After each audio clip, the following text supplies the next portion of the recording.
ಅಧಿಪತ್ರ ಇದು ಚಯನ್ ಶೆಟ್ಟಿ ಅವರ ನಿರ್ದೇಶನದಲ್ಲಿ ಮೂಡಿಬಂದಂತಹ ಸಿನಿಮಾ. ಸಿನಿಮಾದ ನಾಯಕನಾಗಿ ಬಿಗ್ ಬಾಸ್ ಖ್ಯಾತಿಯ ರೂಪೇಶ್ ಶೆಟ್ಟಿ ಅವರ ನಟನೆಯಲ್ಲಿ ಮೂಡಿಬಂದಂತಹ ಸಿನಿಮಾ. ಇನ್ನು ಸಿನಿಮಾದ ಕಥೆಗೆ ಬಂದ್ರೆ, ಅತ್ರಯ್ ಅನ್ನೋ ಪೊಲೀಸ್ ಆಫೀಸರ್ ಇದ್ದಾನೆ. ಅವನು ಉಡುಪಿ ಜಿಲ್ಲೆಯ ಒಂದು ಚಿಕ್ಕ ಹಳ್ಳಿಗೆ ಬರ್ತಾನೆ. ಅಲ್ಲಿ ಕೆಲವೊಂದು ನಿಗೂಢ ರಹಸ್ಯಗಳಿವೆ.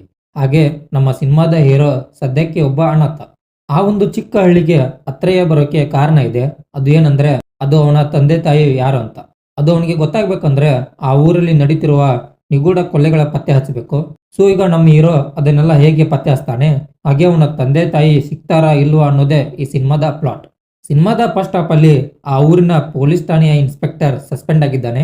ಸೊ ಈಗ ಅದೇ ಪೊಲೀಸ್ ಸ್ಟೇಷನ್ಗೆ ಹೊಸದಾಗಿ ಮತ್ತೊಬ್ಬ ಪೊಲೀಸ್ ಅಧಿಕಾರಿ ಬರ್ತಾನೆ. ಆ ಊರಿಗೆ ಬಂದಾಗಿಂದ ಅವನಿಗೆ ಒಂದು ಕೊಲೆ ಕೇಸ್ ಪತ್ತೆ ಹಚ್ಚಬೇಕು. ಅದ್ರ ಜೊತೆ ಹಳೆ ಪೊಲೀಸ್ ಆಫೀಸರ್ನ ಗನ್ ಕೂಡ ಕಳೆದೋಗಿದೆ, ಅದನ್ನು ಕೂಡ ಪತ್ತೆ ಹಚ್ಚಬೇಕು.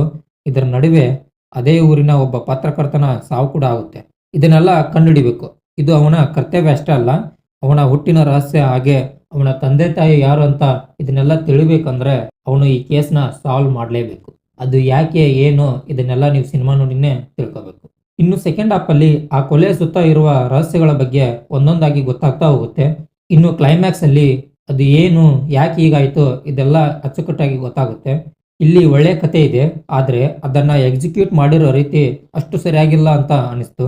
ಈ ಸಸ್ಪೆನ್ಸ್ ಥ್ರಿಲ್ಲರ್ ಸಿನಿಮಾ ಅಂದಾಗ ಸಿನಿಮಾದ ಕ್ಲೈಮ್ಯಾಕ್ಸ್ ವರೆಗೂ ಅದು ನೋಡುಗರನ್ನ ಸಿನಿಮಾದ ಕಥೆಯಲ್ಲಿ ಮುಳುಗಿಸಿಬಿಡುತ್ತೆ.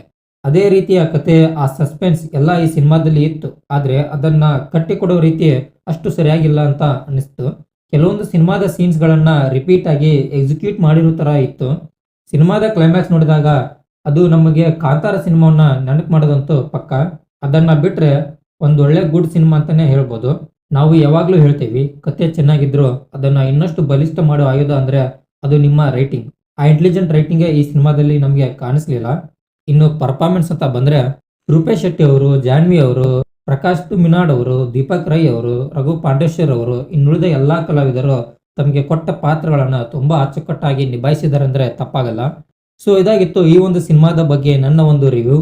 ಇನ್ನು ನೀವು ಈ ಸಿನಿಮಾವನ್ನು ನೋಡಿದ್ರೆ ನಿಮ್ಗೆ ಏನು ಅನಿಸ್ತು ಅಂತ ಕಮೆಂಟ್ ಅಲ್ಲಿ ತಿಳಿಸಿ. ಹಾಗೆ ಈ ಒಂದು ರಿವ್ಯೂ ನಿಮಗೆ ಇಷ್ಟ ಆಗಿದ್ರೆ ಲೈಕ್ ಮಾಡಿ, ಇಲ್ಲಾಂದ್ರೆ ಖಂಡಿತವಾಗಿಯೂ ಡಿಸ್ಲೈಕ್ ಮಾಡಿ ಅಂತ ಹೇಳ್ತಾ ಮತ್ತೆ ಸಿಗೋಣ.